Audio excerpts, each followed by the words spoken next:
듭니다. 근데 저는 사실 이 상황을 보면 상당히 좀 답답해요. 왜 그러냐 하면 앞서 가장 쟁점이 법사위원장이라고 그랬잖아요. 근데 지금 사실 법사위원장이라는 부분 자체가 과연 과거 그 지금 상황하고 같으냐, 상황이 지금 다 바뀌었다는 겁니다. 왜 그런 이야기를 하냐면 지금 집권 여당이 지금 177석이고요.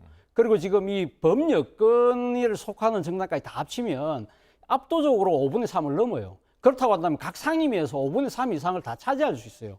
그렇다고 한다면 쟁점 법안들 같은 경우는 만약에 법사위에 올라가서 상당히 야당이 발목 잡을 것 같은 경우는 이 지금 패스트트랙 신속 처리안으로 올리면 돼요. 올릴 경우에는 법사위에서 길어봐야 90일밖에 못 잡고 있어요. 네. 그렇다고 한다면 야당의 입장에서 본다고 한다면 법사위원장을 차지한다고 하더라도 이 지금 국정 발목 잡기 저항권은 90일짜리 저항권밖에 안 된다는 겁니다. 그게 왜 집착을 하죠? 저는 이해가 잘 안 되고 거꾸로 이야기하면 여당의 입장에서는 90일 동안만 법사위에서 묵혀두면 되거든요. 그걸 수기기간으로 생각을 하면 된다는 거죠. 그렇다고 한다면 여당이 왜 정치적 양보를 못합니까? 저는 이 부분에 있어서 저는 좀 더 여당이 좀 양보할 필요가 있다. 그렇다고 한다면 이번에 좋다. 그럼 법사위원장을 지금 이 야당이 내준다. 그 대신 과거처럼 계속적으로 발목을 잡을 경우에는 네. 법사위에 지금 주어져 있는 체계 자구심사권을 우리는 폐지시키겠다. 거기에서 신속 이 패스트트랙 올려서 그 법 바꾸면 되거든요. 그때는 아마 국민들 박수를 칠 거예요. 그렇다고 한다면 저는 이 문제는 쉽게 풀릴 수 있다고 생각하는데 왜 그럼 이 양당이 지금 이런 식으로 버티느냐? 어떻게 보면 이 지금 여당 입장에서는 초장부터 확실하게 본때를 보여줘야 돼. 이런 생각이 깔려 있는 것 같고요. 야당 입장에서는 초반부터 만만하게 보시면 안 된다는 정치적인 나름대로의 오기랄까요? 이런 것들이 깔려 있다는 것이죠.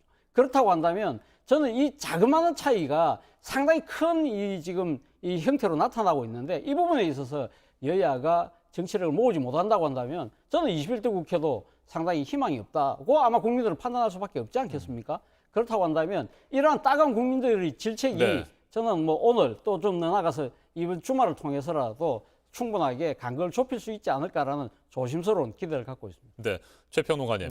여당은 야당의 발목 잡기 가능성을 우려하고 있지만 말이죠. 야당 입장에서는 정부와 여당에 대한 비판이 필요하잖아요. 견제도 해야 되고요. 맞습니다. 맞습니다. 그런 부분에서는 어느 정도의 상식적인 배분도 필요하다 이런 지적이 있습니다. 예, 맞습니다. 그런데 원구성에 대해서 지금 차 교수님 아주 중요한 지적을 해주셨어요. 왜냐하면은 어떻게 여가 가져가든 야가 가져가든 이 다른 운영의 면은 없느냐? 운영의 면은 많아요. 그동안 국회에서 벌어진 사실은 심지어는 이 선거법 개정에 대해서 비례정당까지 띄우고 그걸로 지난 총선을 치렀던 정당들 아닙니까? 그 수는 어떻게든 찾아내죠. 법 개정의 취지도 자의적 해석을 하고 이런 상황이 정치권에서는 비일비재 벌어지는데 예를 들면 한마디로 말씀드리면 자 위원장을 야당이나 여당이 가졌다. 그럼 나머지 상임위원 정수 조정했잖아요. 며칠 전에.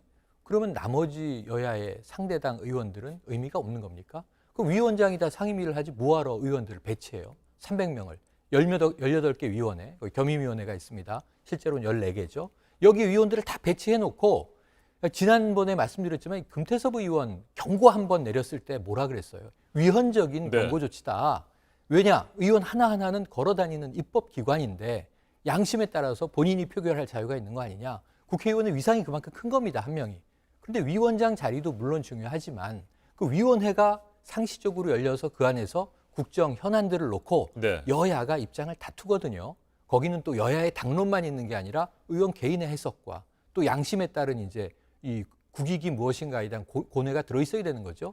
그런데 의원은 다 거수기처럼 되고 법사위원장 하나 안 가지면 지금 300명 국회가 안 움직이는 것처럼 싸우고 있단 말이죠. 지금 여야 원내대표들이 두려워하는 것은 아까 말씀하신 기싸움의 양상이 있습니다. 자, 우리가 이제 거대 여당이 됐는데 자, 힘을 좀 행사해야 되는 거 아니야? 국민들이 그러라고 다수당 만들어준 거 아니야? 또 야당은 밀리면은 끝없이 밀릴 텐데 이 첫 전초전에서 우리가 밀려서는 안 되지 하는 기싸움이 깔려 있는데 또 하나 그들이 두려워하는 것은 전 주호영 원내대표와 김태년 원내대표가 이걸 못 풀 사람들이 아니에요. 근데 푸는데 좋아. 그럼 여러 가지 방법을 짜고 법사위를 상대 쪽에 넘기면요. 내부 의총에서 통과가 안 돼요. 무능력한 원내사령탑이 돼버리는 거예요. 지금 초선 의원들도 많지 않습니까?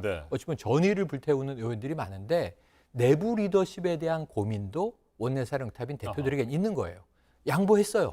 좋죠. 사실은 국민 박수도 받을 수 있어요. 양보하고 자 이제 좀 늦었지만 빨리 개원합시다. 할 일 합시다. 일하는 국회 만듭시다. 근데 문제는 자당의 의총에서 이게 부결돼 버리면 어떻게 되냐면 리더십에 타격을 받게 되죠. 그러니까 좀 복잡한 상황들입니다. 지금. 그래서 이제 그런 문제들에서 제가 보기에는 결코 양보하는 안이 나오기가 어렵다. 지금은. 뒤에서 등 떠밀고 말이죠. 네. 앞에서 밀어붙이고 이제 이런 양상이거든요. 그래서 결국은 시간이 끌려도 안 풀린다고 저는 봅니다. 오늘 아침 상황에서. 그래서 이 국회의장의 배분 필요하다. 직권 배분이 필요하다. 왜냐하면 어차피 못 풀 거예요. 정당들은. 이게 수가 많은 데는 많아서 못 풀고 적은 데는 적어서 못 풀고. 그래서 아까 말씀하셨지만 사실 지금 이 민주당은 176석이거든요.